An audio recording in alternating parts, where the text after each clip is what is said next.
Good evening, dear fathers, brothers, and sisters.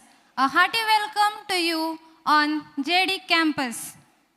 Kindly rise as a chief guest is accompanied by our president, registrar, animator, the deans, the chairperson, and the core team of the JDSC.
It is with a great pleasure and excitement that we stand before you to greet you all as we gather for Ajedi Day 2023. I am Sister Asmita, first year student of Theology. And I am Brother Aksi, second year student of Theology. We are the hosts for this evening. Thank you. A celebration of a rich tapestry of cultures that makes up our JD family. Our JD Cultural Fiesta is not just an event, it's a celebration of what we are as a community, a mosaic of cultures, traditions, and stories. Each one of you present here contributes to the unique flavor that makes our community very special. It is through communion, participation, and mission that we make an attempt to build bridges that connect us all. As we begin, let us take a moment to express our gratitude to God for bringing us together this evening and for all that has happened here at JD and the events that lie ahead of us. As a sign of God's presence, the dignitaries will now light the lamp. May I invite the chief guest, Dr. Sister Maria Goriti Amaldas, Professor Francis Gonzalez, the president of JD, Professor Peter Ignatius, the registrar, Father John Karavil, the dean of Theology, Father Nishant Irudayadasan, the dean of philosophy, Sister Sandra, the chairperson of Women's Forum, and Brother McQueen, the coordinator of Social Wing.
Dear friends, here we have the grand opening of the stage, and the theme of this evening is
Brother Akshi, Yes, sister. Ubuntu.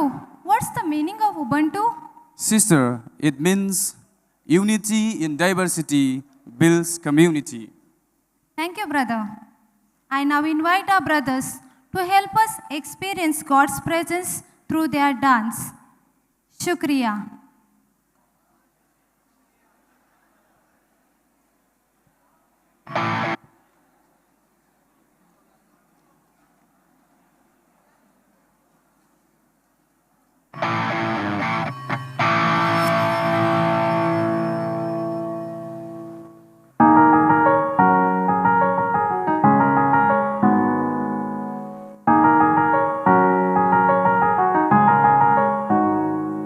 हर पल में मेरा तू साथ बन के चला और गम में मुझे अपना लिया। हर दम में मेरा तू आस बन के चला। हर चाल मेरे तेरे ओर चला। शुक्रिया शुक्रिया करता मैं तुझे हर पल। यीशु तू ये मेरा सहारा। अधूरा है तेरे बिन यीशुआ। तेरे बिन मैं हो सकूं ना पूरा। तू ही मेरी जरूरत है। तू ही मेरा करार है। तू ही मेरा सुरूर है। तू ही मेरी जरूरत है। तू ही मेरा करार है। तू ही मेरा सुरूर है। Yeshua, Yeshua, Yeshua, Yeshua.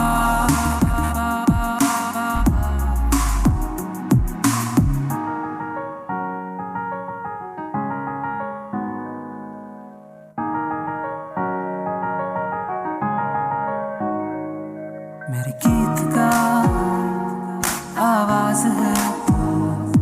मेरे रूह का एहसास है तू।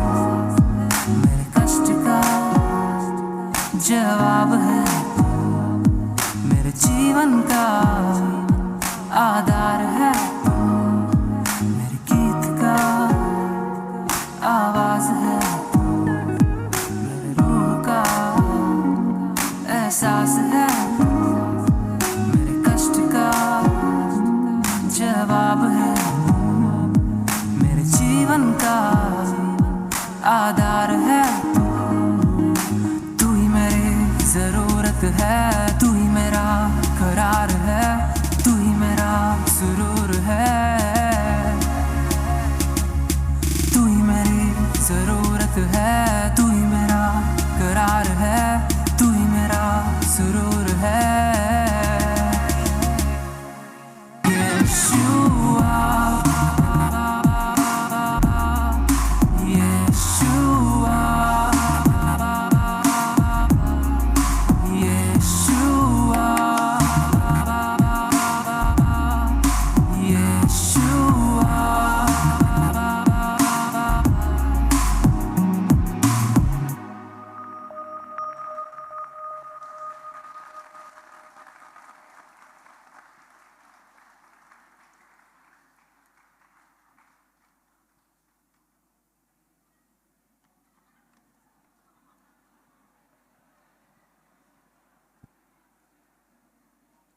Thank you, dear brothers, for your prayerful performance. Shukriya for your shukriya.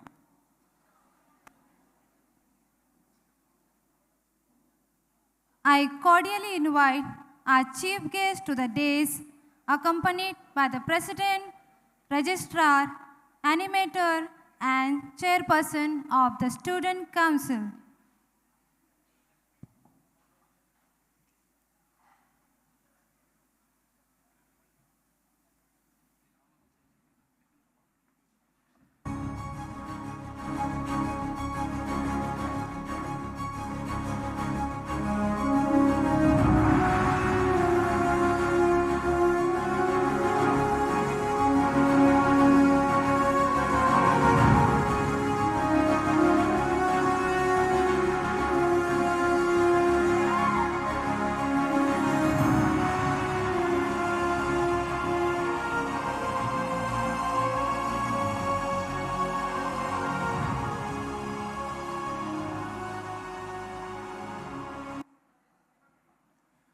It is really fitting that the captain of the ship welcomes the gathering.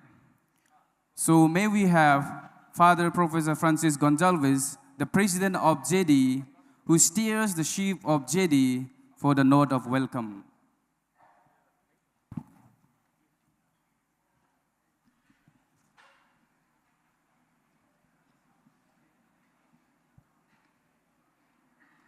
Dear and honorable chief guest, Dr. Sister Maria Goretti, staff colleagues, campus superiors, co-workers, support staff, well-wishers, benefactors, and dear student friends. It is an honor and privilege to be saying a word of welcome to each one of you, because each one of you belongs to the JD family. You're all part and parcel of this great institute, and it really warms my heart to say a word of welcome to each one of you. As you know, the theme is Ubuntu, or Unity in Diversity Builds Community. Ubuntu is an African principle, basically meaning, I am because you are. You're all members of one community. And this community is a community of diversity. Just a word about diversity. I'd like to summarize it in 3 letters, A, B, and C. I think first there is a need of appreciating diversity, and this institute has a lot of diversity and a lot of harmony and unity. The B is building bridges. We constantly build bridges among ourselves, the 2 faculties, the students, bridges across cultures, across continents, and across different studies that we have in this institute. And C is celebrating diversity. Today we are all here to celebrate diversity. If you look around you, you will see that there is so much of diversity here in this campus. This year we have 628 students, 430 in theology, and 198 in philosophy. We have students from the different countries of the world, from the Philippines, from Malaysia, from Uganda, Kenya, Cameroon, and 3 guest students from Austria, from Innsbruck. We have students here from the 3 rites of the Catholic Church, Syro-Malabar, Syro-Malankara, and Latin. And over the years, we've had students coming here from 108 dioceses, 59 women congregations, and 50 men congregations. So you see there is such a lot of diversity. Now, JD not only stands for Jesus, for Jnana Deepa, but also stands for Jesus' disciples. All of us here are Jesus' disciples, and I think Jesus also had an eye on diversity when he chose his disciples. Among the 12 apostles, for example, you have on the one hand Simon, who was the zealot who hated the Romans. On the other hand, you had Matthew, the tax collector, who was a kind of chamcha, so to say, or a stooge of the Romans, who was collecting taxes for the Romans. And they were called together for one mission, just as we are called together for one mission. So my dear friends, today let us celebrate this diversity. Let us get together really and celebrate the diversity which we live throughout the year. Before I end, I'd like to say a word of thanks and appreciation to the following members: Stephen and group for stage decoration, Vaishak for the script, Jeswin and Cultural Wing, Valesh, Deslin, Ebin, Sandra, Joshwin and their wings, Sister Asha, the chairperson of the JDSC, Father Stephen Jayad, the animator of the Students' Council, and Mr. Everard D'Souza for sound and light, and especially Sister Dr. Maria Goretti for spending her valuable time with us. Thank you and God bless us all.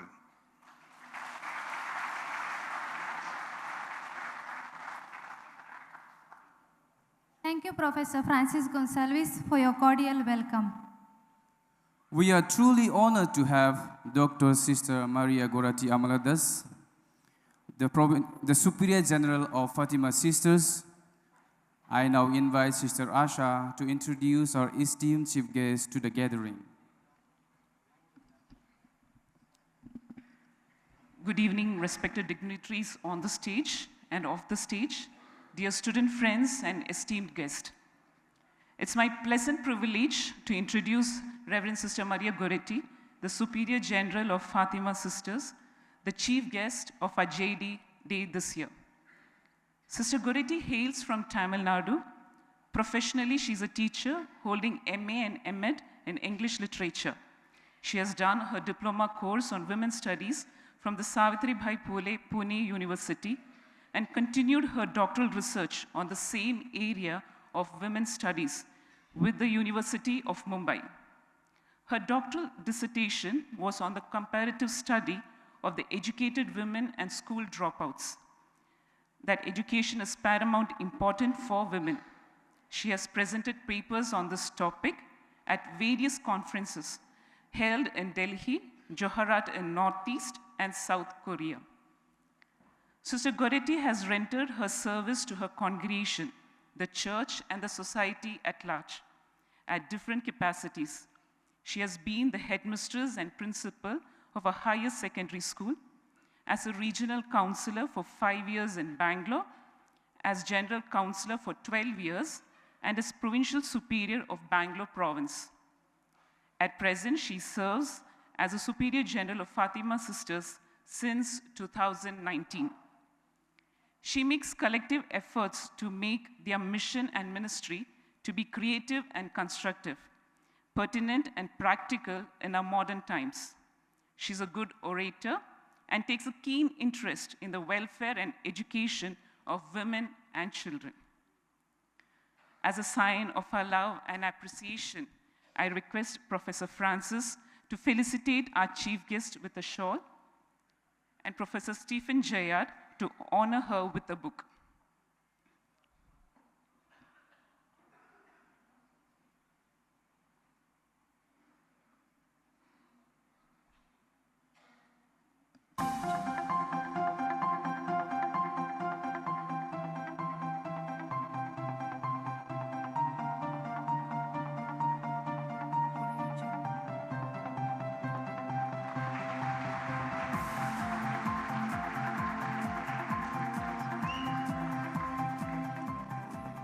This book is titled as Can We Ever Know What We Don't Know? And you know who is the author. Any guesses? Our Father Stephen. Thank you, Father.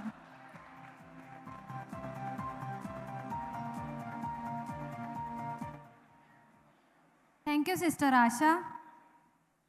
The heart and soul of any competition lie in the diversity of perspectives. Our students explore various themes and emotions through writings, collage making, and photography, contributing to the rainbow of the diversity on our campus. Here comes Brother Suman, the Secretary of Literary Wing, to announce the prize winners. Over to you, Brother Suman.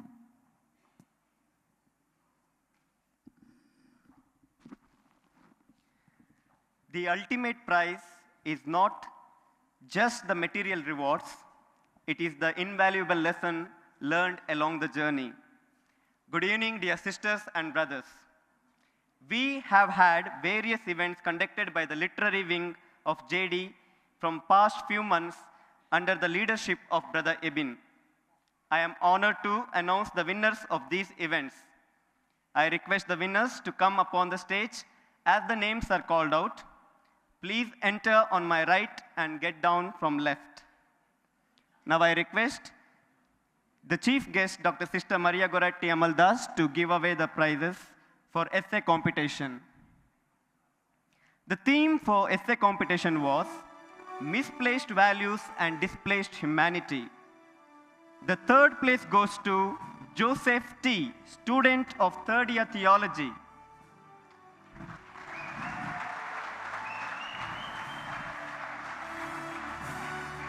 And the second place goes to, I request all the winners to be ready near the stage.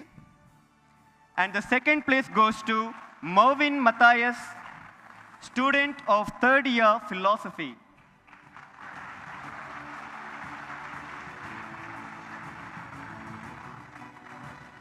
And the first place goes to Brian Cordozo, student of third year theology.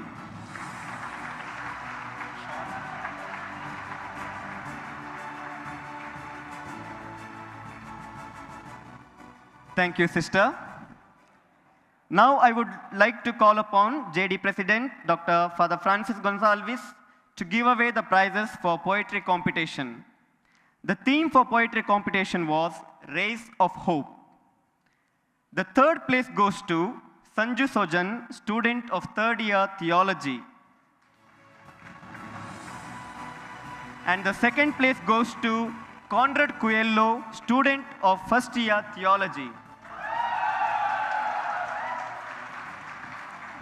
And the first place goes to Joseph Johnson, student of first year philosophy.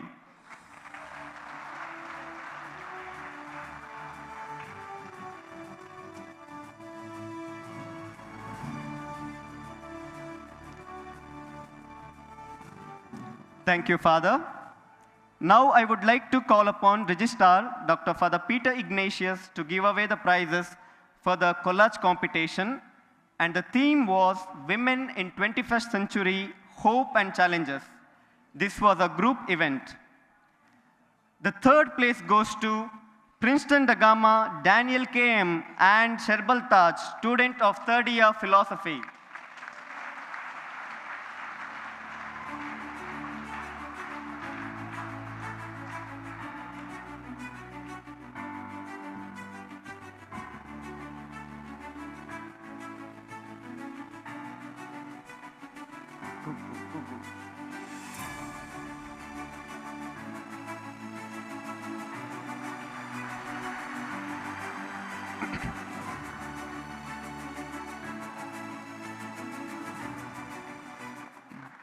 The second place goes to Sister Delna Mary Alexander, Sister Smita Patare, and Sister Deepa Sangeeta, students of diploma.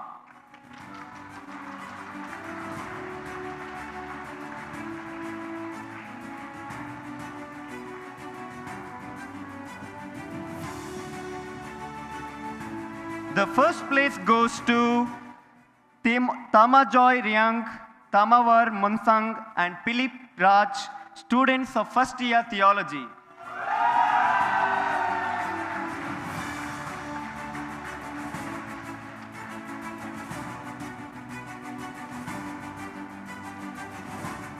Following three groups have received consolation prizes for collage competition. The first group, Macwin, Nitesh and Stephen Murmu, students of first year philosophy.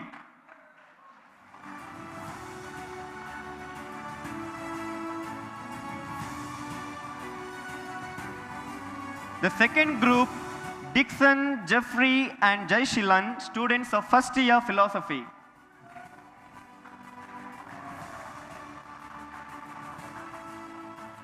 The third group, Glanson, Benz, and Webby, students of second year theology.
Thank you, Father. I would like to call upon JDSC animator, Dr. Father Stephen Jayad, to give away the prizes for photography contest, and the theme was Nature in Concrete Jungle. The third place goes to Anup Kuriakus, a student of third year philosophy. Second place goes to Augustus S., student of first year theology.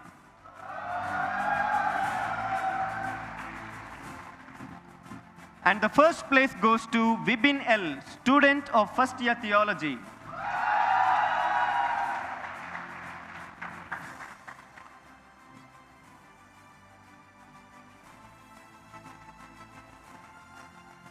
Thank you, Father. I would like to call upon JDSC chairperson, Sister Asha Maria, to give away the prizes for Reels competition, and the theme was Life on JD campus. This event also was a group activity. The third prize goes to Dixon De Silva, Alan Manuel, Joshwin Joy, students of second year philosophy.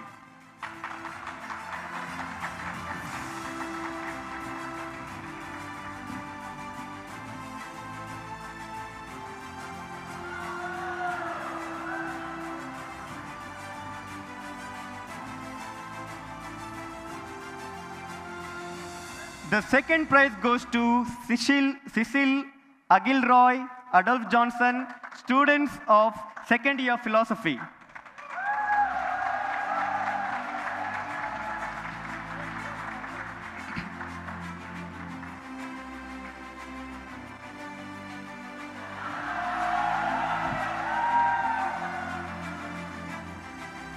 And the first place goes to Milton Mervyn, Prince and Michael, Anup Kuriaku, students of third year philosophy.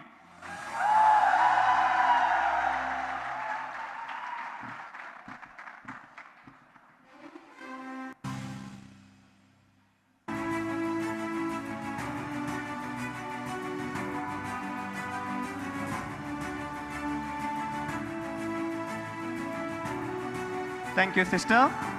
On behalf of Literary Wing, I extend my heartfelt congratulations to all the winners once again. We thank you all for being part of this event and making it a grand success. This year, for the first time in JD history, we have introduced rolling trophy system for Literary Wing contests and events.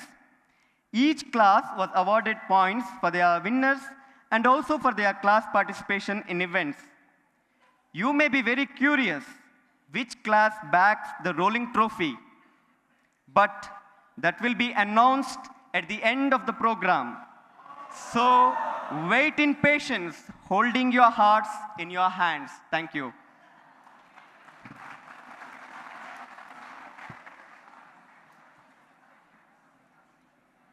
Thank you very much, dear Brother Suman.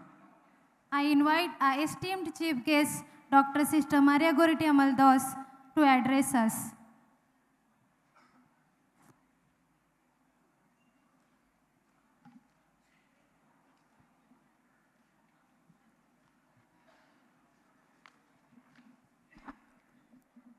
Dear Father Francis Gonsalves, President of Jnana Deepa, Father Peter Ignatius, Registrar of Jnana Deepa, members of the faculties of philosophy and theology, vibrant students from all over India and abroad, members of the non-teaching staff, and invited guests, a very pleasant evening to you all. It is indeed my pleasure and honor to be the chief guest for the cultural evening of JD Day this year. As I stand here, my memories spontaneously go back a few decades back, since when our Fatima sisters have been in association with the campus and the great stalwarts of philosophy and theology, like Fathers Lionel Mascarenhas, George Lobo, Rui Menezes, Francis Pereira, Sabino, Clausen, Kurian Kunnampuram, and many other exceptional architects who built this campus. Their strenuous labor and spirited commitment have contributed innumerable ways to the local and global church, placing JD on the Indian and global ecclesiastical map. I recall the fond reminiscences of those wonderful professors who worked in this vineyard of the Lord. I salute them all. In sincere reverence to them, it is my simple faith that they all are watching us from above and smiling at this gathering this evening. The church in India is very happy and proud of this elite institution, Jnana Deepa. The professors and the staff here who are erudite and dedicated to the intellectual pursuits and the formation of faith not only continue the great legacy of the forefathers, but also make sincere efforts to take Jnana Deepa to further levels of great laurels.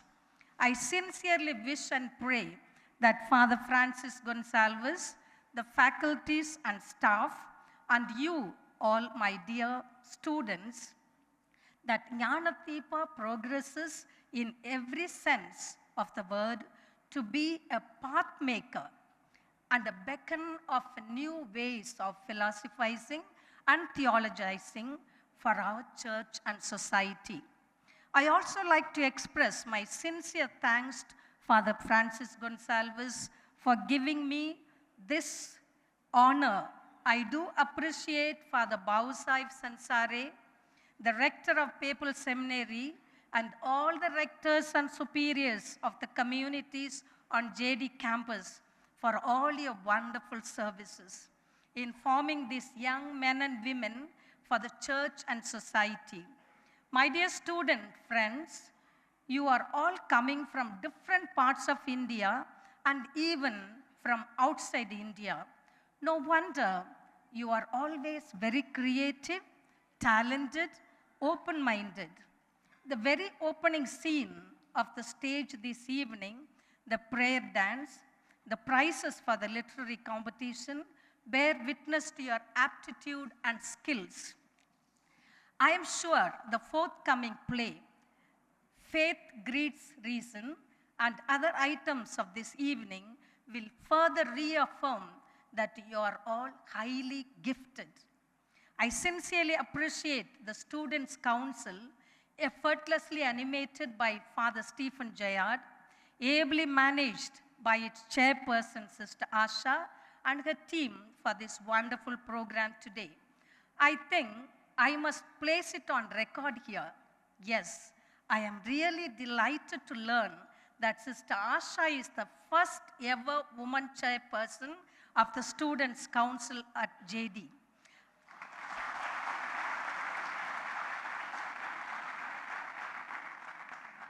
I appreciate the students' community for this meaningful and forward-looking gesture. Dear friends, let us give a round applause to Asha for the good things that she is doing once again and her team. Sister Asha, I wish you and your team all the very best. My dear student friends, it is a God-given opportunity for you all to be the part of this citadel of great learning with a long history of producing very many leaders of conviction and commitment. It has given us bishops and cardinals to the church, and I'm sure many are in the pipeline. I wish and pray that you all make the best use of your stay and study on this campus to grow in your knowledge and wisdom, faith and character, to successfully face the challenges of manifesting God in the godless society today, to build bridges of peace and harmony, to nurture unity in diversity, to fight against all the evil forces that don't allow us to achieve this great ideal. Yes, my dear friends, that brings me to the wonderful theme that you have chosen for JD Day this year. Unity in diversity to build community. Kindly allow me to share with you just 3 insights in this theme. As I am going to share these 3 points, I am thinking of Father Kurian Kunnapuram. Those who have attended his lectures and homilies will remember he always had 3 points on any subjects. 1. Unity in diversity. Unity in diversity is not just a catchy phrase or a popular slogan for us Indians. This meaningful phrase was coined by Jawaharlal Nehru, who took over the reins of India in a very challenging and disturbing situation as a British left us in 1947. He fittingly narrates the features of this wonderful reality of unity and diversity in his famous book, The Discovery of India. I quote, "Indian unity is not something imposed from the outside, but rather it was something deeper and within its fold. The widest tolerance of belief and custom was practiced, and every variety acknowledged and even encouraged." Unquote. India has a rich cultural and historical past where people have deep ties and remain united despite cultural diversity. This is why, as many great scholars and social analysts do agree that even several invasions could not succeed in overpowering India completely, precisely because of the enormous strength that India has been rooted in its unity in spite of its diversity. The invaders were totally alarmed by the spiritual strength of Indian soil. Their tactics to rule North India did not work in South. Their clever policies to destroy Western India did not work in the East. As a result, nobody could destroy India as a whole. Rather, India challenged those invaders. 2. India, a model to the world. Yes, India is the origin of great legends who have taught the world about brotherhood, tolerance, and nonviolence. India boasts one of the world's oldest cultures. Thus, India is a model to the whole world to build community, not by destroying diversity, but by nurturing unity in variety and multiplicity of cultures, languages. Yes, India is home to many cultures, religions, castes, and creeds. We all follow different religions and many subsects within them. There is diversity not only in regard to religious, racial compositions and linguistic distinction, but also in patterns of living, occupational pursuits, land tenure systems, lifestyles, inheritance, and succession law. Even the practices and rites related to birth, death, marriage, and various functions are performed differently by each religion and culture. India is strong because people are tolerant and accommodative of different cultures and religions, so much so if one part of India gets wounded, there are other parts ready to heal them with bandages. I think India proves to the world that it is possible to be united as one country in spite of deep pluralities of various sorts. While the countries which have one religion, one language, one culture find it extremely difficult to stay united, India emerges as a powerful model to them to tell the world in ambiguous terms that it is possible to be united as a country in spite of deep differences of various kinds. Yes, we look for unity, not uniformity. And that is because, in my opinion, India has a wealth, spiritual and moral principles.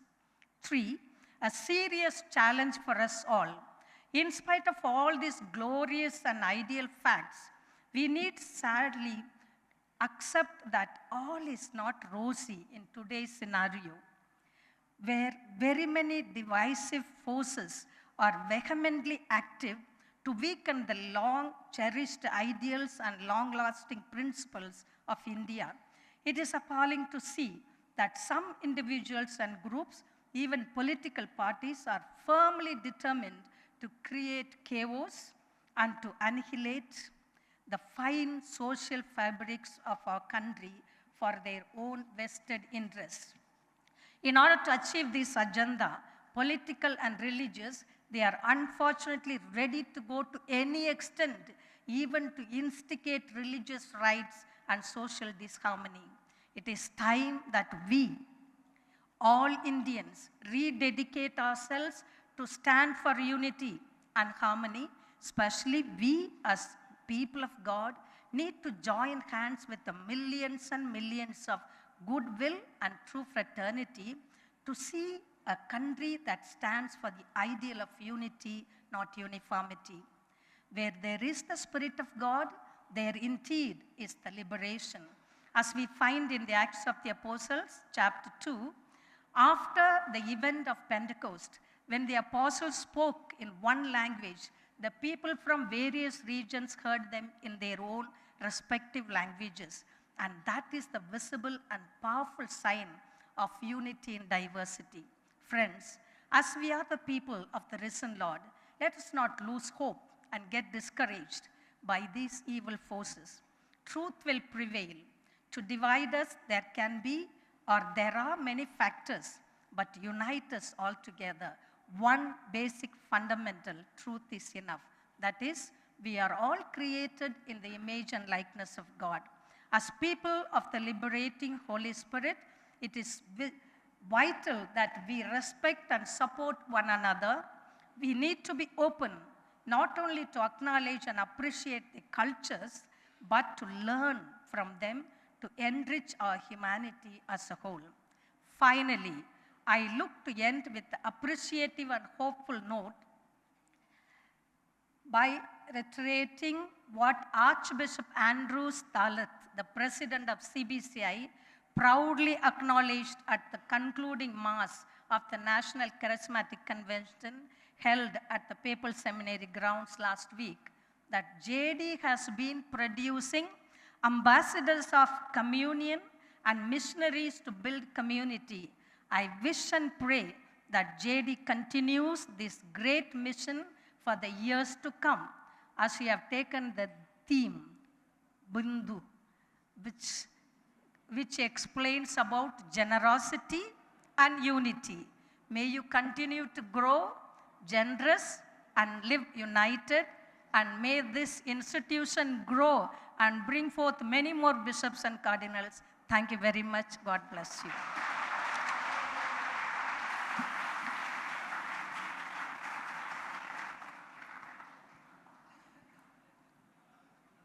Thank you, dear sister, for your word of appreciation and inspiring message.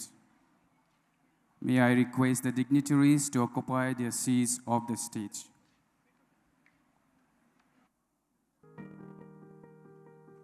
Throughout this evening, you can look forward to an array of cultural performances, displays, and activities that showcases the beauty of our diversity. Let's not only celebrate our differences, but also recognize the common thread that binds us together. Dear friends, presenting before you the play Reason Greets Faith. Oh, reason greets faith. That sounds interesting. What is it all about? Yes, of course, it is going to be interesting. That is what I am told. You know Socrates? Yes, of course, I know him. I studied about him during my philosophy training year. Socrates is going to encounter Jesus in and through the gospel. So let us wait and see what would be the outcome of this encounter. Oh, that would be an amazing play. I am sure. Okay, friends, sit back, get relaxed, and get enlightened by the encounter of Socrates and Jesus. Reason greets faith.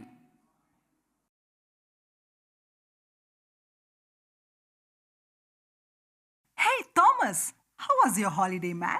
Rosie, it was fine. As always, we had work, community days, and work. It is never holidays. Just a change of work.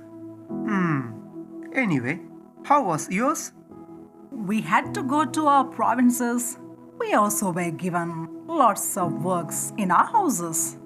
I don't understand why your superiors keep us always engaged.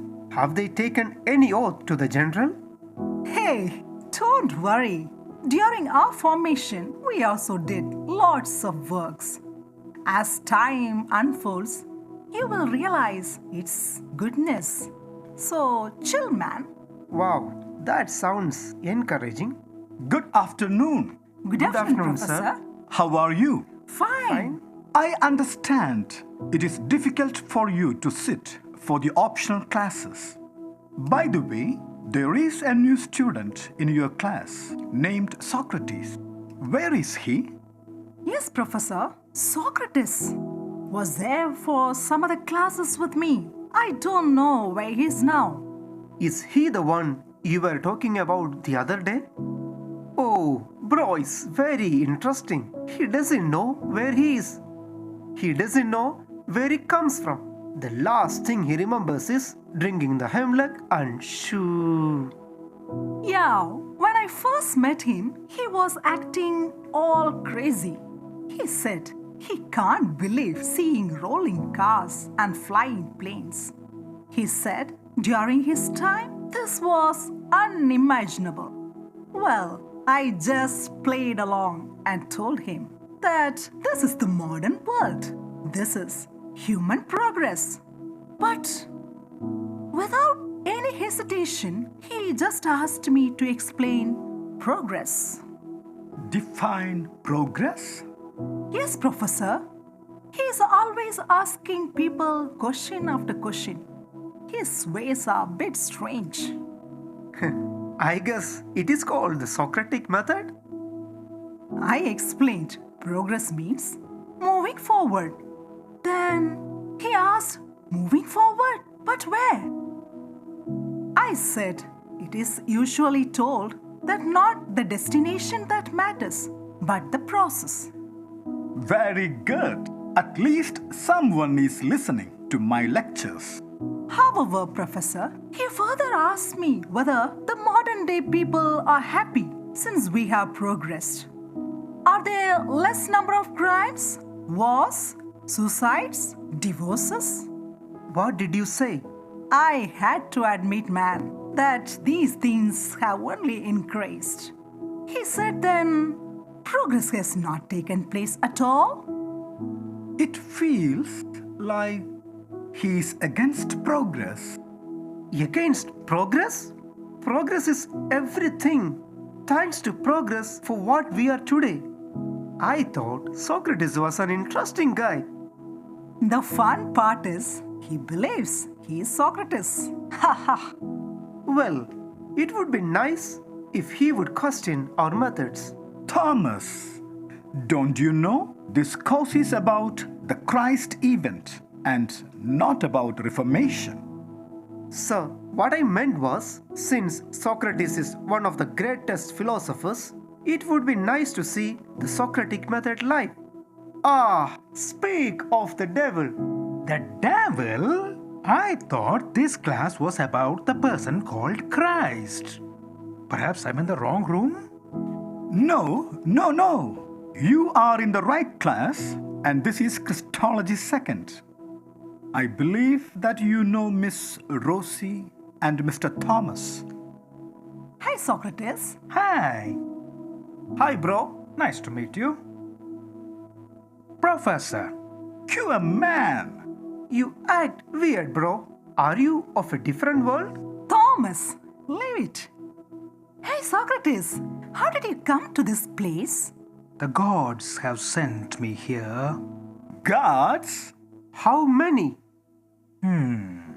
A god or the gods? That is what I'm trying to find out. Is there only one God as you believe today, and as I suspected many years ago?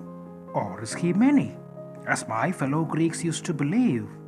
So, you want us to believe that you drank hemlock, went to sleep in 399 BC, and you are back in AD 2023? Exactly. But Excuse me, what is this BC and AD I keep hearing about? Well, class, could you please explain to him? BC means before Christ and AD means Anno Domini. In Latin, it means in the year of our Lord or after Christ. So, you have dated all your history in relation to this one man. You must regard him as very important. Yes, Socrates, he is a significant figure for us Christians.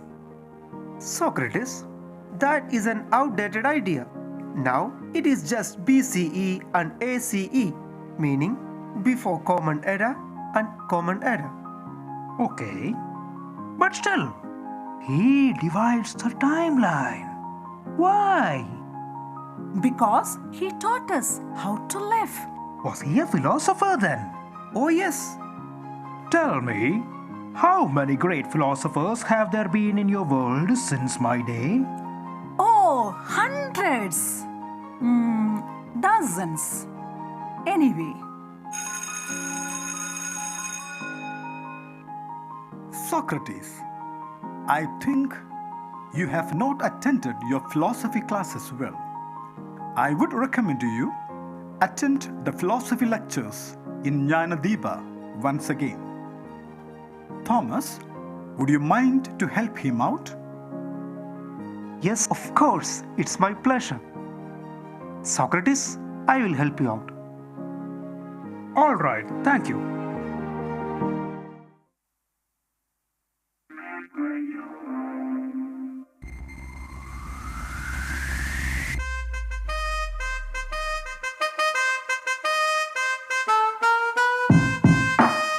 Alright guys, listen up you all. Don't worry, I'm here. We shall try to learn to unlearn. You got the point, right? I couldn't get the point, sir. Exactly. That's the point. Let's begin our class. Sock, you must sit down. Today, we shall learn to unlearn about modern philosophers. Sir, all the time we are in the class, shall we go to library and read some books? What the heck, man? What do you mean? Have you lost your goddamn mind? It's slightly deviating from the topic, but still, it's a good point. We can do it. Guys, let's go to the library. But if something goes wrong, the whole class will feel my wrath.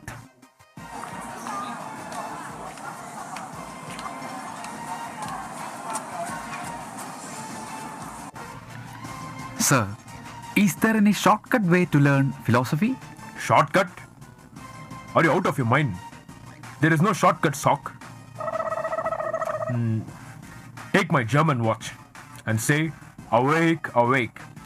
You can go to the past and learn from the philosophers themselves. Is it true? Only propositions can be true, man. Awake, awake, awake.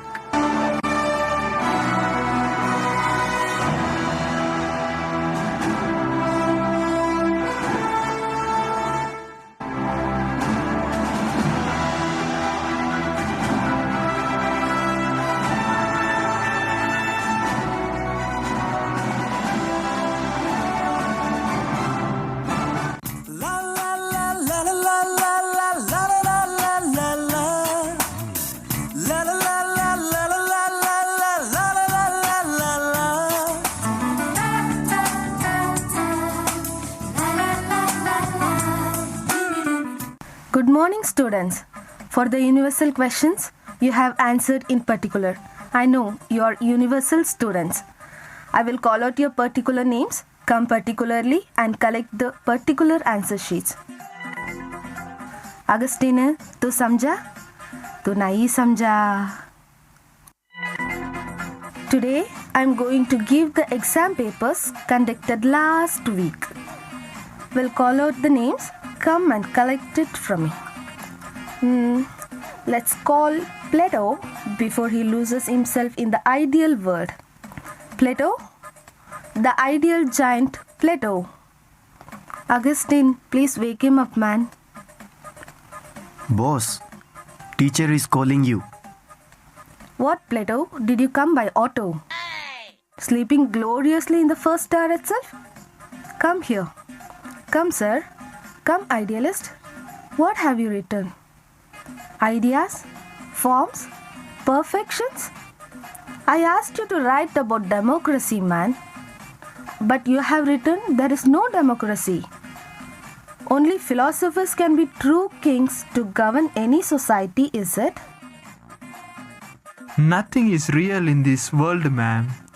Everything is the reflection of the original. Talaiva, please go. Okay. I don't think it's gonna be a good day for me.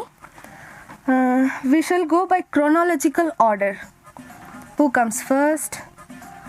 Aristotle. Yes, ma'am. Come. Come, father of logic.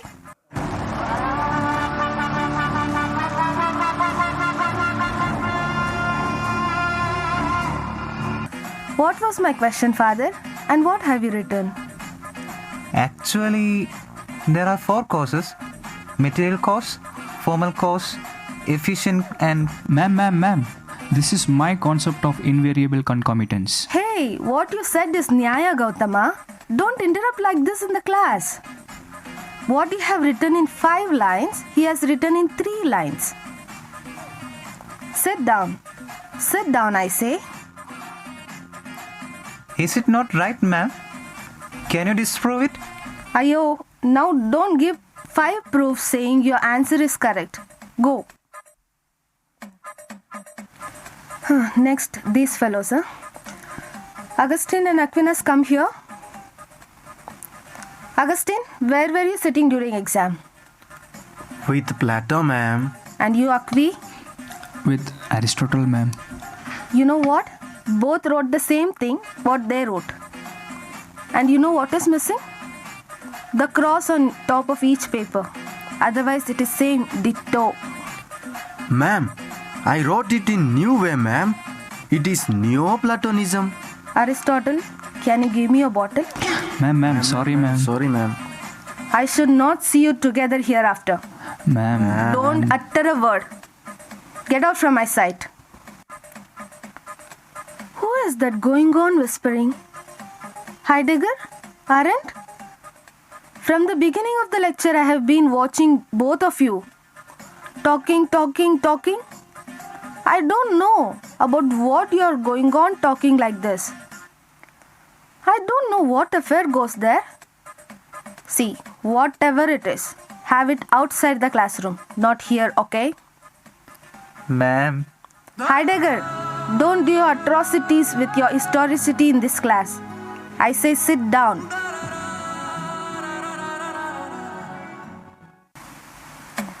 Kindly let me proceed.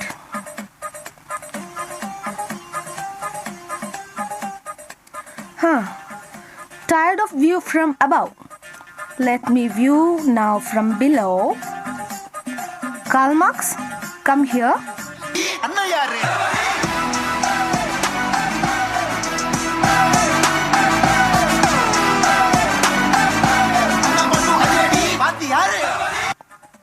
What have you written in your paper? And what was my question? My question was, there are 4 members in a family and there are 10 idlis. Father takes 4, mother takes 3 and you take 2 idlis. Find how many idlis are remaining for the sister.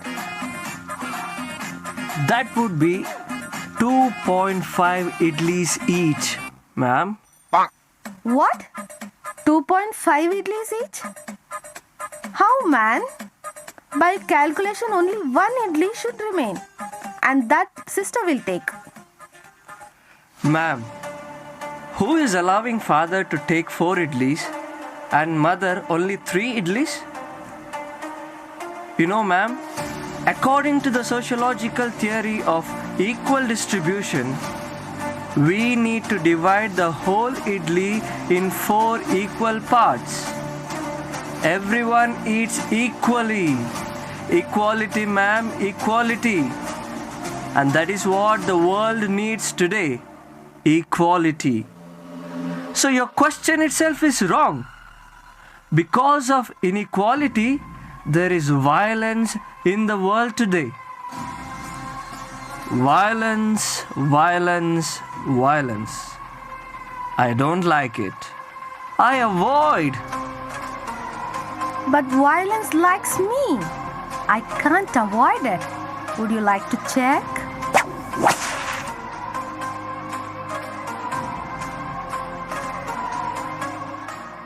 All the papers are distributed now.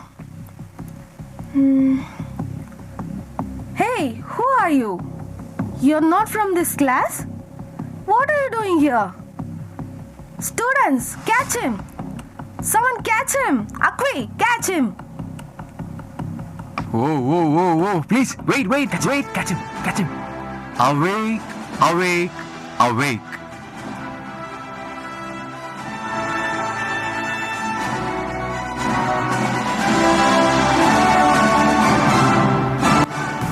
Sok, so how was the brief history of philosophy? That was too good and too scary.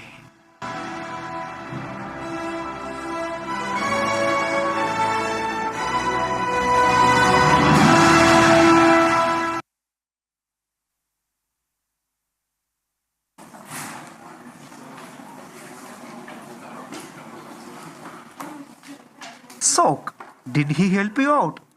Yes, but my question is, why was Christ so much better than the other philosophers that you dragged all of history around him? He taught us the way of life. But did he teach anything more? Oh, yes. Unity, love, salvation, and liberation. He was a revolutionary. But there seem to be as many Christs as there are Christians. Is there one thing you all agree upon? love. That's our answer. He taught us the way of love. Okay. What do you mean by okay? I meant, surely there is something more than that. Something more than love? No. Love is the greatest.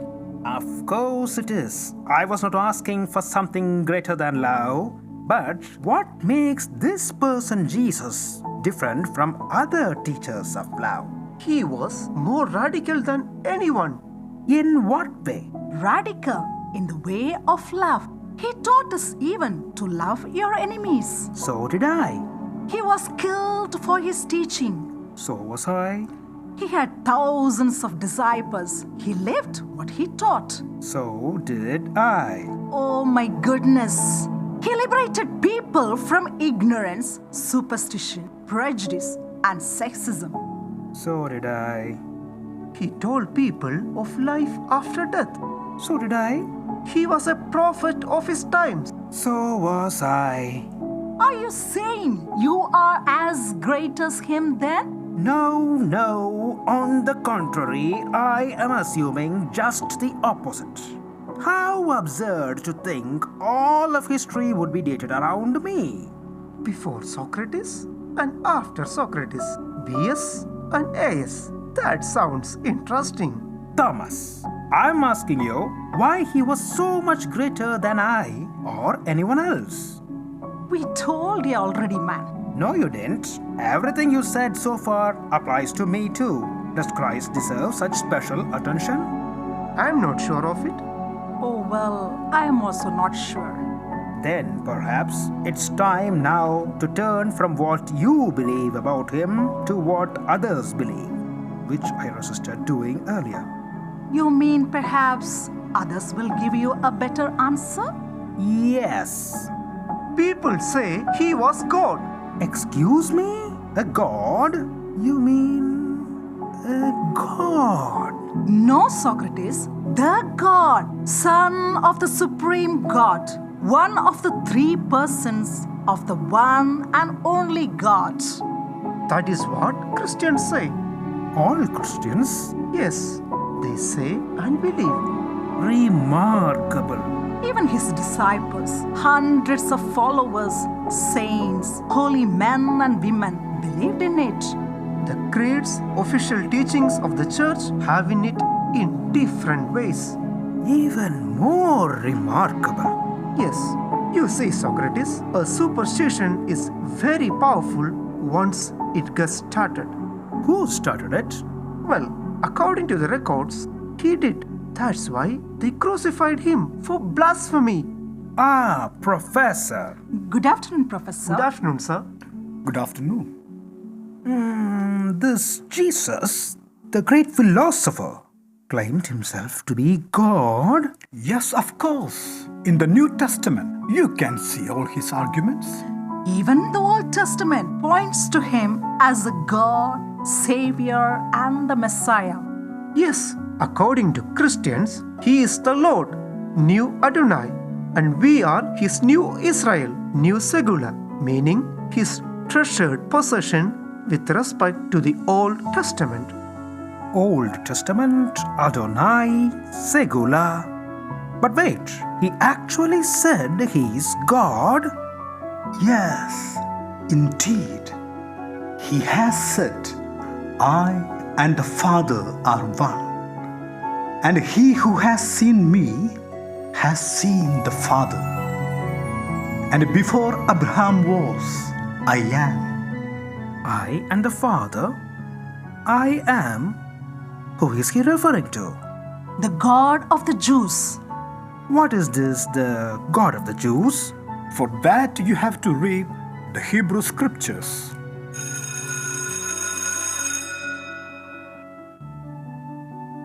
Here is the list of the latest bibliography. In the next lecture, we shall see how the Old Testament books are relevant to this subject, Christology. What are these?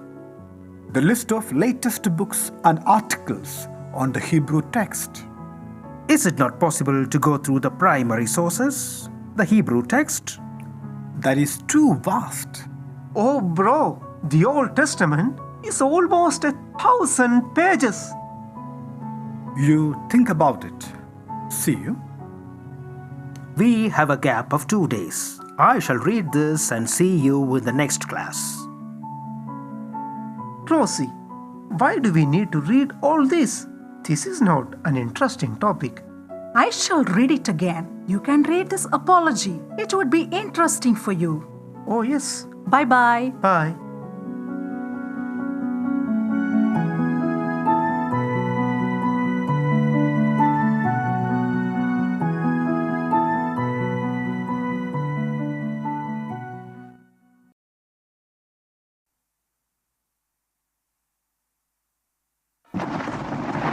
In the beginning, God created the heaven, and the earth was a void. Darkness covered the face of the A wind from God swept over the face of the waters. After creating everything, he felt good. Then he created Adam and Eve, the first parents of humankind, in his image and likeness, and placed them in the Garden of Eden. There, the snake deceived them, and they ate the fruit from the forbidden tree of knowledge. Thus, sin entered the world through disobedience and continues in the lives of Cain and Abel, the children of the first parents. Out of jealousy, Cain murdered his brother Abel, who offered the best sacrifice to God and obtained God's blessings. It was the time when God desired to build a nation. He called Abram and Sarah and blessed them with a child, Isaac, at the advanced age. Abraham proved his faithfulness to God by drillingly coming forward to sacrifice his son to God as per the command of God. God saved his son from the sacrifice. Thus, Abraham became the father of faith. When the Israelites were oppressed, God called Moses to lead his people in the promised land and gave the 10 Commandments. to the people through Moses. Once Israelites entered the promised land, the leaders were called judges. Deborah was a prophetess, the fourth and the only female judge of the Israelites. Her assistant general was Barak. She led the Israelites in a battle against Sisera and won.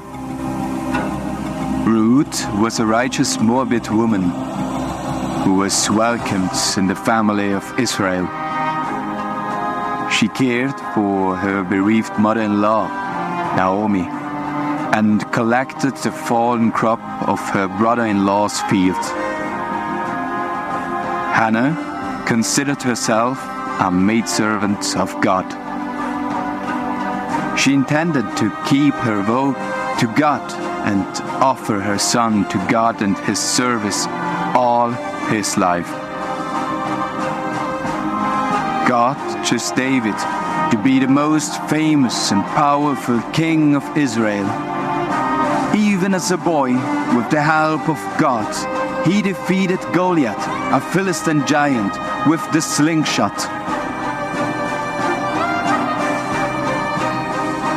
Isaiah was a prophet who often chastised the Israelites because they lacked social justice. He always reminded Judah of the special relationship they had with God.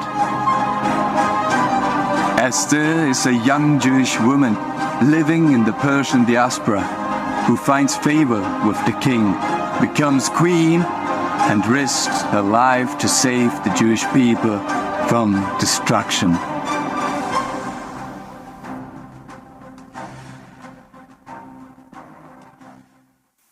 All right, that covers the Old Testament. Let me get started with the New Testament now. Joseph took Mary to Bethlehem, the city of David, for registration, where she gave birth to Jesus, the Messiah. With the help of the star, the three wise men reached the birthplace of Jesus and paid homage to him with gifts of gold, frankincense, and myrrh. John the Baptist is the forerunner of Jesus, who baptized Jesus at the Jordan River and preached the baptism of repentance for the forgiveness of sins as well. Peter, originally called Simon, was one of Jesus' 12 apostles. Jesus also gave him the keys of the kingdom of heaven. Judas Iscariot, also one of the 12 apostles, betrayed Jesus with a kiss. As Jesus came to Jericho, Bartimaeus, a blind beggar, shouted, "Jesus, Son of David, have mercy on me!" As Jesus called him, he sprang up and went to Jesus, who said, "Go, your faith has made you well." Immediately he regained his sight and followed him on the way. Zacchaeus was a short man and wanted to see Jesus, so he climbed up on a sycamore tree. Jesus looked up and said, "Hurry down, Zacchaeus, because I must stay in your house today." In the end, he too obtained salvation. Martha worked hard to welcome Jesus to her home. Her sister, Mary of Bethany, sat at his feet and listened. Both Mary and Martha served, yet Mary understood the importance of abiding with Christ. Jesus was asking for a drink from a Samaritan woman and assuring her to give her the living water, which would not make her feel thirsty again.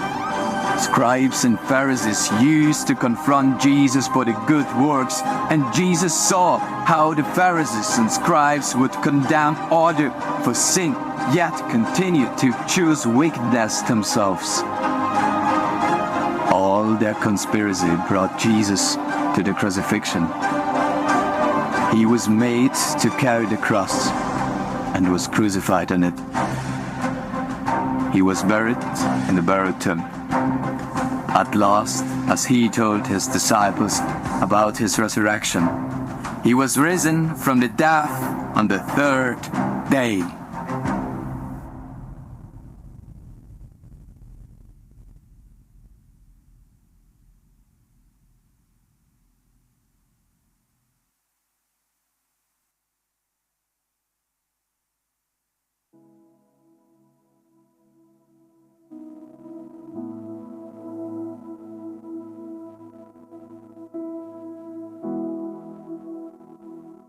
Hey, Thomas, how was your weekend? Rosie, I reread Socrates' Apology. Socrates somehow resembles Christ, I must admit. Hi, bro, how are you? What happened to you? You seemed a bit upset. Maybe the effect of reading the Old Testament. You underestimated him, Professor. He told me he had completed the whole Bible yesterday. The whole Bible? Yes. Well, anyway, Sok, why are you upset? I have one question for you all. In fact, for everyone I've seen in today's world. But I'm afraid you may be offended if I ask it.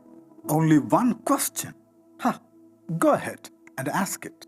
Where are the Christians? Excuse me? What do you think we are then? Well, if you, any of you, actually believe what is written here, why is your faith not visible in your life and actions? Hey, Socrates, now that's a bit insulting. Yes, I was afraid you'd take it like that. Look, I am certainly a newbie to Christianity, but surely I am not wrong to expect you to be more moved by your faith. It is nice to hear that you are moved by the Bible. Yes, Socrates, it's great. You like the Bible. Nice? Like it? Do you not realize that it is joy that is offered here? How can you speak in this banal way? Have you actually read the New Testament? Okay, calm down, all. Let's not get carried away. Socrates, why don't you tell us what exactly appealed to you in the Bible? Well, to begin with, the Hebrew notion of one God didn't surprise me. But what really threw me was God revealing His name. I am who am to this Moses person. Exactly. What's so special about that for you? Didn't you have any names for Athenian gods? Yes, and had you named one of them, just one of them at your trial, you would have been let free. You did not. Why? None of those names was that of the God who called me to philosophize. But this God, whose I is His amness. Whew. He transcends all the limits of our names. Yes, that's for Jews, the unspeakable name of God. But why is it interesting to you? It answers so many questions. Such a God transcends time and space, and hence He can relate to every creature as no other God imagined can. He can even enter space and time. You mean He can even become man? Do you find this believable? The incarnation solves the problem of sin atonement like nothing else before. Sin, that is just one of the old myths we don't go in for anymore, Sok. On the contrary, to prove that man is a sinner in need of redemption, just take a look around you. No human is what he should be. All know this. This is... Yeah, this is chocolate. Try it, Socrates. Your Athens had nothing like that? Delicious. Perhaps I was wrong about progress. Yeah, but be careful. It's bad for you. Makes you fat. Bad for your health. We used to think being fat was a sign of prosperity. But then, why do you eat it? Because it's so sweet. But sweetness is a good. So is health. Ha ha. Ha! Isn't this the very definition of sin? Choosing an apparent or lesser good over a real or greater one. Even if I believed in sin, eating a chocolate would be a minor sin. Sin and the devil mean nothing to the modern people, Socrates. They even wouldn't hesitate to take photographs if someone was hit and bleeding on the road. And what about you? Would you do the same? I use mobile phones responsibly. Mobile phones? What are they? You really have a lot to catch up with, Sock. See, this is a mobile. It looks odd and yet fascinating. How does it work? Be careful, Socrates. You could end up addicted to it before you realize what's happening. Addicted to this small artifact? Isn't this a tool which I take up or not at will? Well, it has been shown that tech companies intentionally design devices and apps to keep users hooked on them so that they earn larger profits. So, this is like a drug. Sock, don't listen to that Luddite talk. Technology is not poison. It is part of life now. Are you sure it's so harmless? Many psychologists disagree, Thomas. I see that there is a sharp division of opinion among you on this topic. Yes, but believe me, technology affects us all beyond our imagination. How exactly does technology affect us, Professor? Come with us, Socrates. We will show you how every facet of our life is influenced by technology, maybe for better or for worse.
Wait.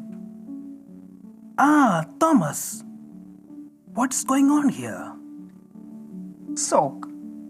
This shows the technological influence on us. Now, as far as I am concerned, a question remains. Are you really progressing? Who are they? Wait, Socrates, why are these people here? Don't you know this is an institution? It has its own rules and regulations. Well, while I was exploring technological development, I saw these people.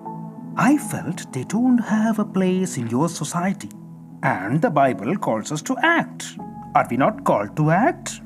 Oh my goodness. If we are going to act like you, our institutions will be filled with these kinds of people. Yes, Rosie, you put it right. We cannot help them all. We have centers especially for them, and they will take care of them. Yeah, you're right. What do these people know? Most of them are illiterate. They don't know how to speak. We are there to speak for them. I think you have not read this book. How can you say that, Socrates? What does this book change? It changes everything. The way you think, the way you live, and the way you act. You cannot be numb anymore. That means you can bring whomever you want to this institution? That is too much. And so, do you mean that the book has changed you? Yes, it changed me. And I understand why I was born again. Born again? That is the most accurate of all images. And that's why Jesus used it to Nicodemus. It is a radical change. Not only in one's thought, but in the whole of one's being. Oh, I don't understand. Ha ha ha! Now we are progressing. What do you mean? Now I understand why I was born again here. It was to meet him. You mean you have met the real Jesus? Yes, Professor. You just read a book, and how can you say that you met the real person? Are you saying you had a mystical experience? Well, do you think of this you are meeting me now or last week as a mystical experience? Look, Socrates, whoever you are, when we met last week or now, I met or am meeting a real person, not a book. And when you read the New Testament, you just read a book. I did not merely read a book. The book was not the object of my experience, but a means or an occasion. So, you are saying it is not a mystical experience? Then explain your experience. Well done, Rose. You have learned my method. Thank you, Socrates. But I would like to have an answer instead. Here's my answer. Such an experience is mystical only from our point of view, not from God's.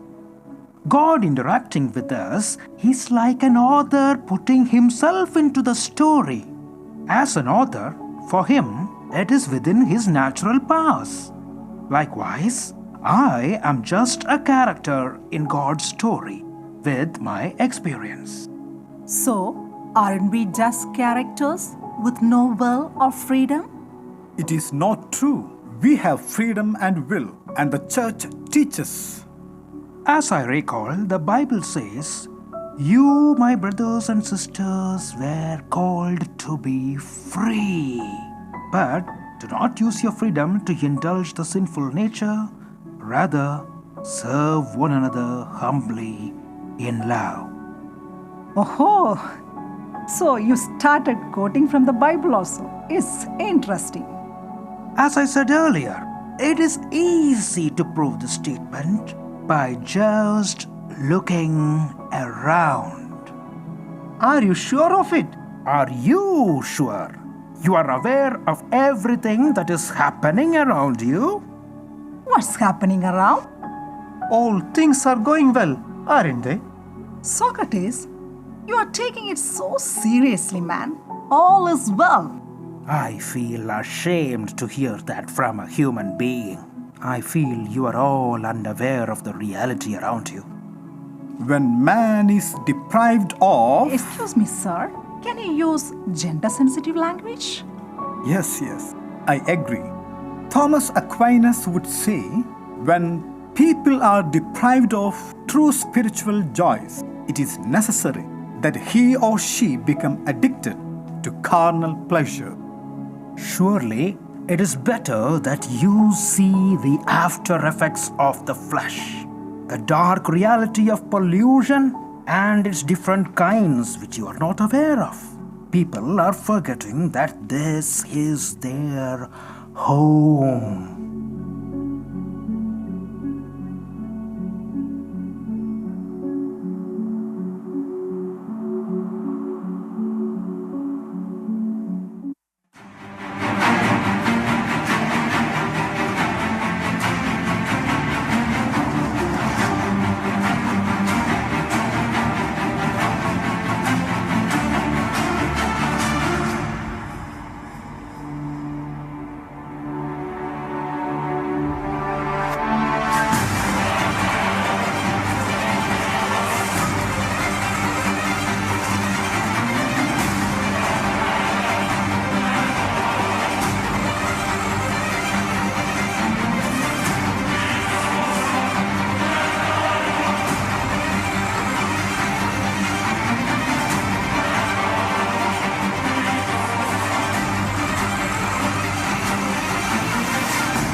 I hope you have seen the consequences of indulging in the joys of the flesh, polluting the soil, air, land, people, and nature all around. Yeah, we are aware of it. So, do you want to continue as a silent spectator, enjoying the comforts of a caged bird? Yes. Oh, Socrates, no. I would go along with Saint Francis of Assisi and say that all darkness in the world cannot extinguish the light of a single candle. But all these are on paper and in our theological and philosophical text, not seen in our lives. Yes, all are in the air. But there are different societies and organizations who work to safeguard nature. But what about us? We are lost in the new digital world. No, I would not say you are lost. Instead, if we look deeper with love, I'm sure you will find that all of us are looking for the right answers, but in all the wrong places. Oh, yes, that is a good way to look at it. But what shall we do? If St. Francis of Assisi was with us, he would have said, "We have been called to heal the wounds, to unite what has fallen apart, and to bring home those who have lost their way."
It is easy to say and sing, but how do you explain all the needless suffering and perennial injustice done to these people? They are suffering and struggling even to meet their basic needs. Yes, it is necessary to reach out to them and to embrace them without any fear. Because there we will discover all the goodness that God has planted in human hearts. Thomas, you should realize that 20 centuries have come and gone. All the armies that ever marched, all the navies that ever sailed, all the parliaments that ever sat, all the kings that ever reigned put together have not put down the glory of one solitary life. Yes, Professor, that solitary life is for sure in their midst, suffering with them. For us Christians, the faith in this solitary life, Jesus, is a leap, a huge leap in the dark. Once you take that leap, you will know that you are no more alone. Thank you, Professor. It reminds me of Pope Francis' Fratelli Tutti. It's about fraternal openness. Yeah, it says we are to acknowledge, appreciate, and love each other regardless of their background, where he or she was born or lives. We are diverse, but we are all one in him. It calls for a social friendship. This is the right Christian praxis I found in the Bible. Let's celebrate our differences together.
Let's dance on some mass stuff.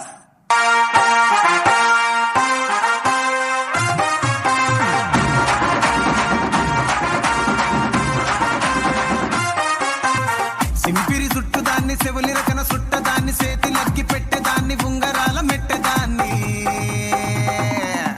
నేనటంటి దండాడదాన్ని కాదు బాబో Pulsar bike మీద రార బాబా నేనటంటి దండాడదాన్ని కాదు బాబో Pulsar bike మీద రార బాబా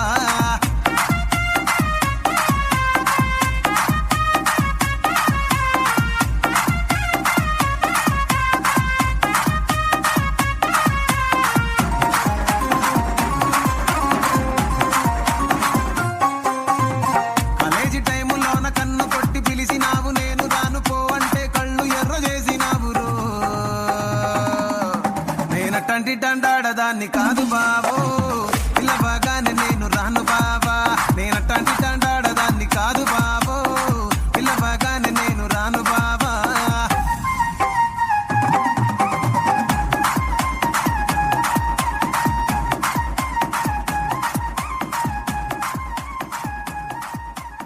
வணக்கம் வணக்கம் வணக்கம்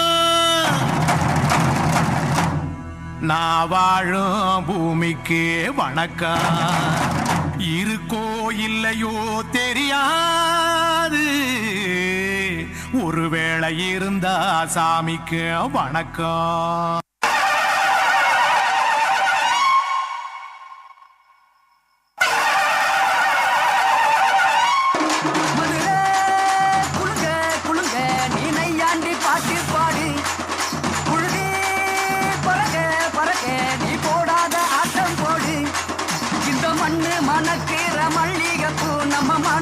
எடுத்து சொல்லும் வந்து நின்று ரசிக்கிற ஊரு சனம் இந்த தேர இழுத்து செல்லும் மதுரை குழுங்க குழுங்க நீ நையாண்டி பாட்டு பாடி குழுகி பறக்க பறக்க நீ போடாத ஆட்டம் போடு இந்த மண்ணு மணக்கிற மல்லிகைப்பூ நம்ம மனச எடுத்து சொல்லும் வந்து நின்று ரசிக்கிற ஊரு சனம் இந்த தேர இழுத்து செல்லும்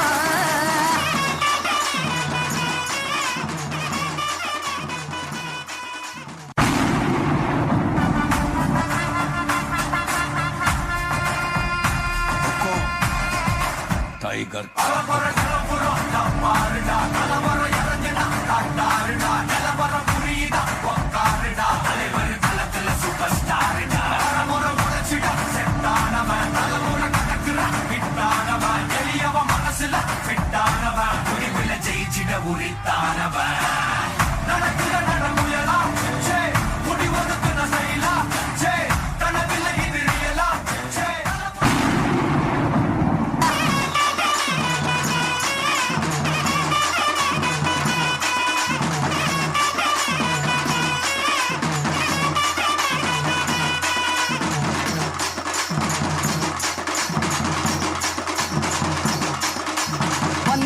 வாழ வச்ச ஊரு புயல் வந்தாலும் அசையாது பாரு எங்க தென்னாட்டு சிங்கம் வந்து முன்னேற்றி கொண்டு வந்த பொன்னான கதை உண்டு கேளு அல்ல வந்தார வாழ வச்ச ஊரு புயல் வந்தாலும் அசையாது பாரு எங்க தென்னாட்டு சிங்கம் வந்து முன்னேற்றி கொண்டு வந்த பொன்னான கதை உண்டு கேளு அண்ணே பொன்னான கதை உண்டு கேளு ஊரு மகிழ்ந்திடணும் நாடு செழித்திடணும் சாமியை கும்பிட்டுக்கோ பூமி விளையும் அப்போ ஊரு மகிழ்ந்திடணும் நாடு செழித்திடணும் சாமியை கும்பிட்டுக்கோ பூமி விளையும் அப்போ கோயில் குழந்தா ஊருக்கு அழகு கோயில் இல்லா ஊர விளக்கு கோயில் குழந்தா ஊருக்கு அழகு கோயில் இல்லா ஊர விளக்கு இந்த மண்ணு மணக்கிற மல்லிகைப்பூ நம்ம மனச எடுத்து சொல்லும் வந்து நின்று ரசிக்கிற ஊரு சனம் இந்த சேர இழுத்து செல்லும்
Prison breeds faith.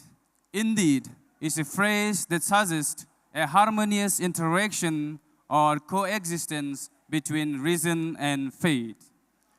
Dear friends, don't you agree with me that the play did a great justice to the theme? Then let's give once again a big round of applause.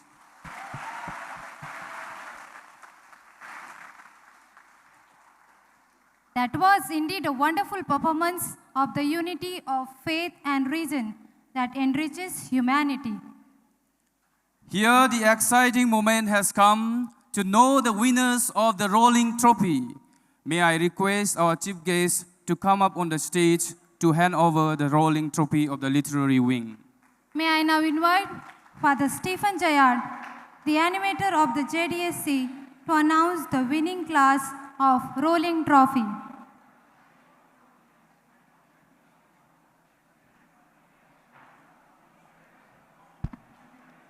Good evening, everybody. The time has come for the rolling trophy. You remember in the beginning you were told to keep your hearts in your hands. Now it's a time to keep it back. Rolling trophy. I'm glad to announce the winners of the rolling trophy. But before that, let me take a moment to acknowledge and appreciate who keeps JD rolling.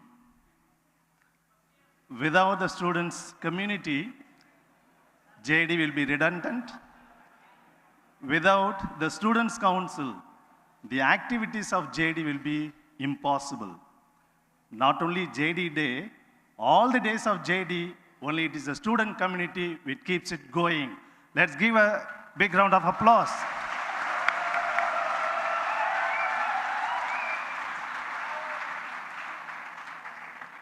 Now, I announce the winners of the first ever rolling trophy of the literary wing. The winners are, can you guess? Which class? Philosophy or theology? The winners are the first year students of Theology. Oh, it's already there. May we have the class representatives and some other classmates of this class on the stage, please? Yes. Hope they don't dance again. Yeah.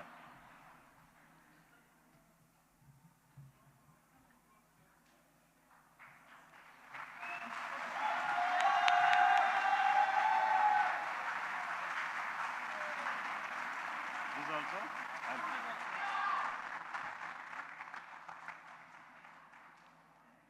Yeah, this also.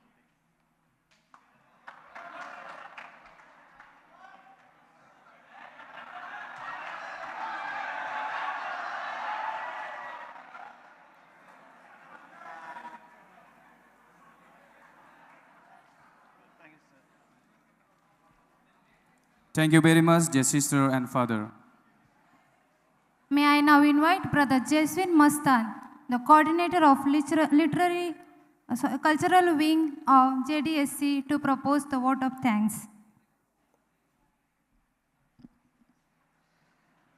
On this delightful occasion, I stand before you with immense gratitude in my heart. The cultural evening we have just experienced was a beautiful embroidery knit together by the dedication, talents, and hard work of many individuals, toiling together for several weeks. I extend my heartfelt thanks to our performers who captivated us with their mesmerizing acts, showcasing their immense talents and passion. Your performances transported us to different worlds, evoking emotions and leaving us in awe. A special mention and gratitude to our Jnana Deepa staff, especially Professor Francis Gonsalves and JDSC members whose hard work ensured the smooth running of the entire event. Your enthusiasm and commitment have truly made a difference. I also want to express my deepest appreciation to our JDSC animator, Professor Stephen Jayad, whose unwavering guidance, mentorship, and support have been the cornerstone of this cultural evening. Please give him a round of applause.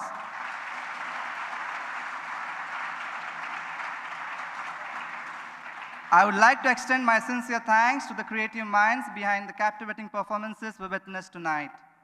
Our esteemed script writers, your ingenious storytelling, thought-provoking narratives, and imaginative plots have not just entertained us, but also stirred us to reflect seriously. Please give a huge round of applause to our script writers, Brothers Vaishak and Christopher. The artistic marvel that has adorned the stage tonight, the captivating backdrops and the meticulously crafted stage designs have been nothing short of breathtaking. Behind this exquisite creation stand a team of talented individuals whose dedication, creativity, and craftsmanship have elevated this evening to an extraordinary level. CWS sisters, Brothers Stephen, Glanson, and Amal, again requesting you all to put your hands together to this artistic and creative minds.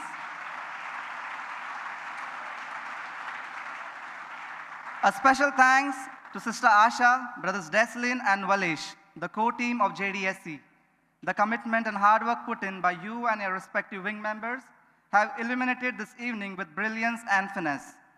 To my cultural wing and the entire JD Student Council, thank you. I would like to take a moment to extend our heartfelt gratitude to the talented individuals behind the lens, our skillful media team, under the able guidance of Father Dinesh and Brother Joshua, who are responsible in freezing the memories of this happy evening. Thank you, brothers and Father. On behalf of our institute and everyone present here, I extend our deepest appreciation to the sound and light team and its engineer, Mr. Everald. Your availability and support have been indispensable in our programs. Thank you. I like to place on record our deep sentiments of gratitude to Professor Peter Ignatius, the registrar, Father Claudius, the treasurer, Professors John Karavalil and Nishant, the deans, Father Dhoni, who helped us a lot in staging the drama, and all other dear staff members. I extend my heartfelt gratitude for a group of individuals whose contributions often operate behind the scenes, like the office staff and the support staff. Thanks very much to you all. And to you, my dear guest, from far and near, your presence and appreciation have been the fuel that ignited the spirits of our performers and organizers today and always. Finally, let us all acknowledge and bow down in humble gratitude to the invisible hands of the unmoved mover, whose presence and providence we always need in our lives. Let us all be committed to build community, being united in diversity. Thank you all once again.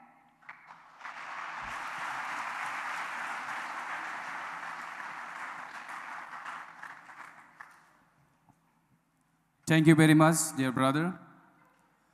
As the curtain of the cultural evening rolls down, let us all resolve to carry on the spirit of unity in diversity wherever we go.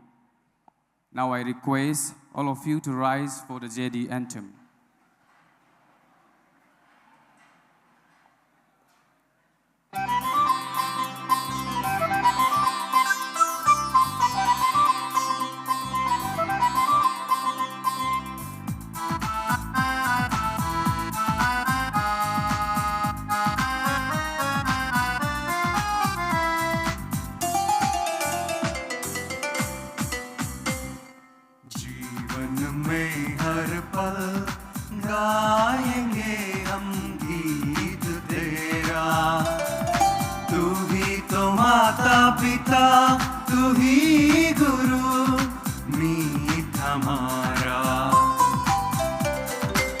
नमन तुझे सलाम तुझे तू ज्ञान दीप हमारा नमन तुझे सलाम तुझे तू ज्ञान दीप हमारा तू ही तो दे विवेक दान हमें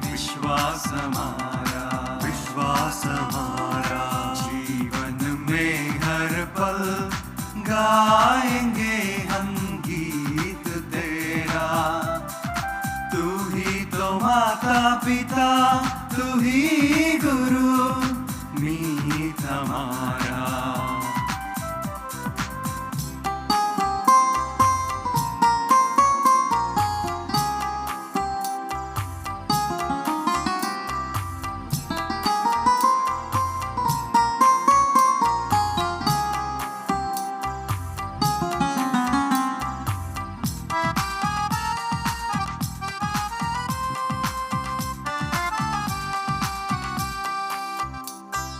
भक्ति का दीप है तू, दीप ज्ञान का, शांति का झरना तू, दरिया प्रेम का।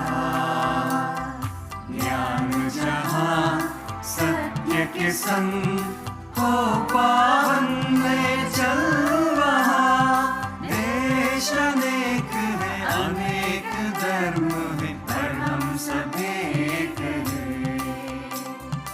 जीवन में हर पल गाएंगे हम गीत तेरा। तू ही तो माता पिता, तू ही गुरु, मीत हमारा। नमन तुझे, सलाम तुझे, तू ज्ञान दीप हमारा। नमन तुझे, सलाम तुझे, तू ज्ञान दीप हमारा। तू ही तो देता विवेक दान हमें, विश्वास हमारा, विश्वास हमारा। जीवन में हर पल गाएंगे हम गीत तेरा। तू ही तो माता पिता, तू ही गुरु, मीत हमारा।